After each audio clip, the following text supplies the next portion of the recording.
بسم اللہ الرحمن الرحیم، السلام علیکم۔ بشیر وائس چینل میں آپ سب دوستوں کو خوش آمدید کہتے ہیں۔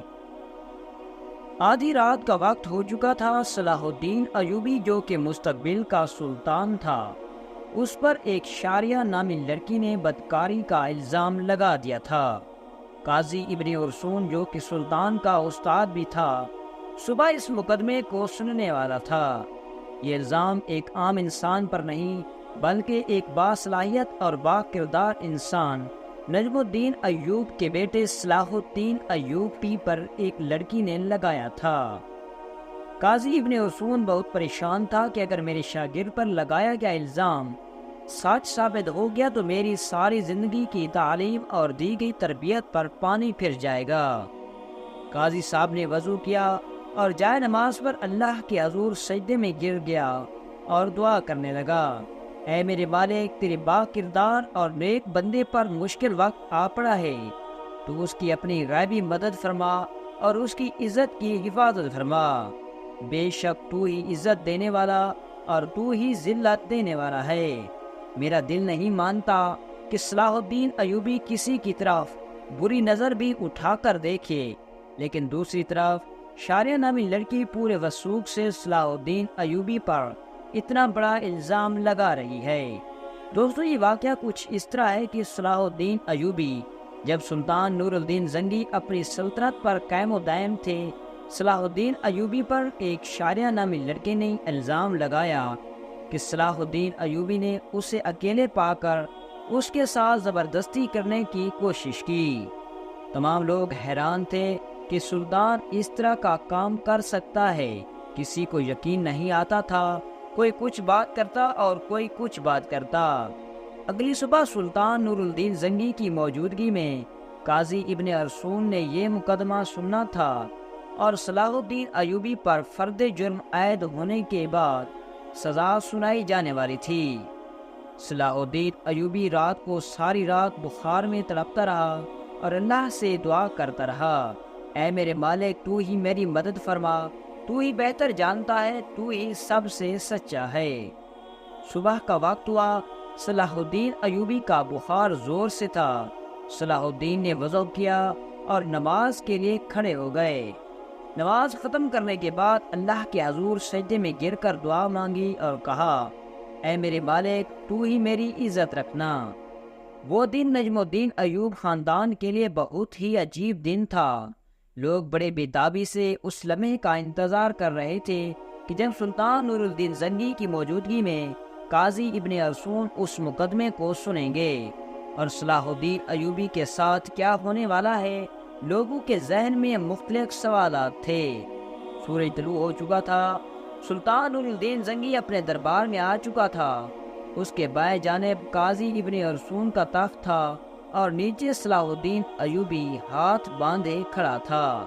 تھوڑی دیر کے بعد قاضی نے فرد جرم پڑھ کر سنایا اور فرد جرم پڑھنے کے بعد قاضی نے صلاح الدین ایوبی سے مخاطب ہوا اور کہا کہ تمہیں اپنی صفائی میں بولنے کا پورا حق ہے۔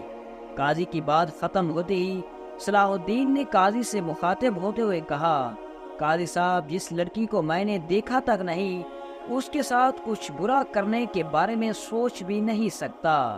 یہ سنتے ہی قاضی صاحب نے حکم دیا کہ شاریہ نامی لڑکی کو حاضر کیا جائے۔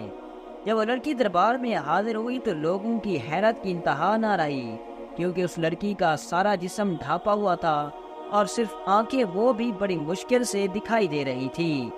صلاح الدین سمجھ نہیں پا رہا تھا کہ جس لڑکی کو میں نے دیکھا تک نہیں اور وہ مجھ پر اتنا گھنونا الزام کیوں لگا رہی ہے؟ مجھ سے آخر ایسی کون سی غلطی سرزد ہوئی جو اس لڑکی نے مجھ پر اتنا بڑا الزام لگا دیا؟ قاضی ابن عرسون نے شاریہ نامی لڑکے سے مخاطب ہوا اور پوچھا، بتاؤ صلاح الدین ایوبی نے تمہارے ساتھ کیا کیا؟ تو اس لڑکی نے کہا کہ میں اپنا بیان پہلے دے چکی ہوں، مزید ایسی باتیں کر کے میں اپنی عزت پر مزید خوار نہیں کروا سکتی۔ بخار بہت زیادہ ہونے کی وجہ سے صلاح الدین کا چہرہ زرد ہو رہا تھا اور ہاتھ کپ کپا رہے تھے، زبان پر بھی لرزہ طاری تھا۔ دیکھ کر مجمع کو یہ لگ رہا تھا کہ صلاح الدین ایوبی بے قصور نہیں۔ سلطان نور الدین زنگی बड़े गौर से ये सारा मंजर देख रहा था। पूरे दरबार में सन्नाटा छाया हुआ था। लोग बड़े बागौर से सलाहुद्दीन अयूबी और उस लड़की की बातों को सुन रहे थे। सलाहुद्दीन अयूबी ने उस लड़की से कहा, क्या तुम्हें अपने रब से डर नहीं लगता कि तुम एक बेकसूर इंसान पर इतना बड़ा इल्जाम लगा रही हो? लोग समझ रहे थे कि सुल्तान नूरुद्दीन जंगी का भतीजा होने की वजह से सलाहुद्दीन अयूबी अगर मुजरिम करार भी दिया गया तो सजा से बच जाएगा। सलाहुद्दीन अयूबी ने काजी से कहा कि जब हम किसी भी मसले का हल नहीं निकाल पाते तो फिर हम अपने अल्लाह की तरफ रजू करते हैं, और मैं भी इस लड़की को कहता हूँ कि अगर ये अल्लाह को हाजिर नाजिर जानकर अल्लाह की कसम खाकर ये कह दे कि इसका इल्ज़ाम सच्चा है तो मैं वो भी गुनाह कबूल कर लूँगा जो मुझसे सरजद भी ना हुआ। ये सुनते ही वो लड़की सलाहुद्दीन को बागौर देखने लगी। वो सुल्तान सलाहुद्दीन की हालत समझ चुकी थी। थोड़ी देर बागौर बखूबी देखने के बाद लड़की चीख चीख कर रोने लगी और कहा, मैं तमाम मजमे को हाजिर नाजिर करके कहती हूँ कि सलाहुद्दीन बिल्कुल बेकसूर है, सारा गुनाह मेरा है। ये सुनकर सारा मजमा हैरान हो गया और उस लड़की के चंद अल्फाज ने मुकदमे का पाया ही उल्टा कर दिया। इतने में सुल्तान नूरुद्दीन जंगी दहशत से अपनी कुर्सी से उठा और उस लड़की को कहा, क्या तुम्हें पता है कि इल्जाम तराशी की तुम्हें कितनी बड़ी सजा मिल सकती है? तो उसने कहा, हाँ मुझे मालूम है कि इसकी मुझे कितनी बड़ी सजा मिलेगी। उसके बाद काजी ने शारिया से कहा कि आखिर ऐसी क्या वजह थी कि तुमने सलाहुद्दीन अयूबी पर इतना घिनौना इल्जाम लगाया? तो लड़की ने अपनी आंखें झुका ली, लेकिन जब सुल्तान नूरुद्दीन जंगी ने लड़की की तरफ देखा तो उसने कहा, ऐ मेरे सुल्तान, मैं जानती हूँ कि मुझसे बहुत बड़ा गुनाह हो गया, शायद जिसकी तलाफी भी नामुमकिन है, क्योंकि जो दाग सलाहुद्दीन अयूबी के किरदार पर लगा वो शायद मैं चाहते हुए भी ना मिटा सकूं, लेकिन ये सब काम करने के लिए मैं मजबूर थी। सुल्तान नूरुद्दीन जंगी ने पूछा कि बताओ तुम्हें इस काम के लिए किसने मजबूर किया? तो शारिया नामी लड़की ने अमीर इब्ने मरकूम की तरफ इशारा करते हुए कहा कि इस आली मर्तबा अमीर ने मुझे ये सब करने के लिए मजबूर किया। ये सब सुनते ही तमाम दरबारी अमीर इब्ने मरकूम को मलालत की नजरों से देखने लगे। अमीर इब्ने मरकूम अपनी जगह से उठा और बड़े दबदबे के साथ कहने लगा, ये लड़की सरासर झूठ बोल रही है, मैं भी सलाहुद्दीन की तरह इसको जानता तक नहीं।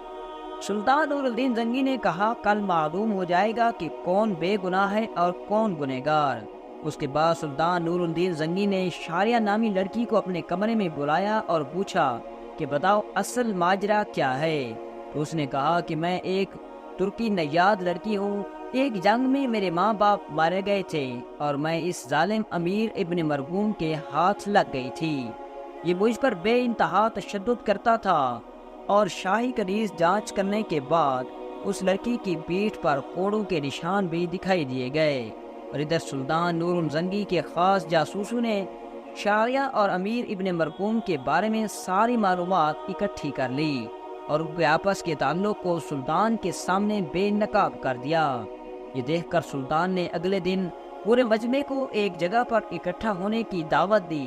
ये दावत इसलिए थी कि काजी इब्ने मरकूम की सजा लोगों के सामने दिखा सकें। तमाम लोग बड़ी बड़ी दूर से अमीर इब्ने मरकूम की हालत देखने के लिए आए। जब उसको मैदान में लाया गया तो सख्त जंजीरों में जकड़ा हुआ था। लोग उसको मलामत की नजरों से देख रहे थे।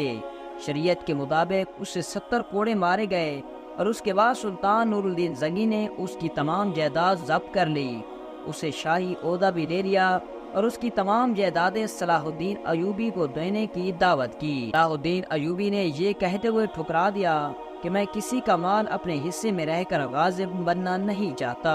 और इसी तरह सुल्तान सलाहुद्दीन अयूबी की अल्लाह ताला ने गैबी मदद की और उसके वजूद पर यह लगा बद किरदारी का दाग दूध की तरह धुल गया।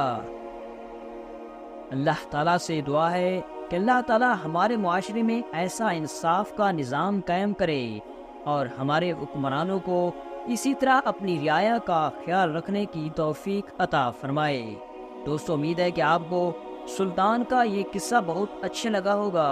अगर आपको ये किस्सा अच्छा लगा हो तो हमारे वीडियो को लाइक करें और हमारे चैनल को भी सब्सक्राइब करें। تاکہ آپ کو آنے والے وقت میں اسی طرح کے سلطان کے دلچسپ واقعے ہم سنا سکیں۔ ملتے ہیں انشاءاللہ نیکسٹ ویڈیو میں، اجازت دیجیے، اللہ حافظ۔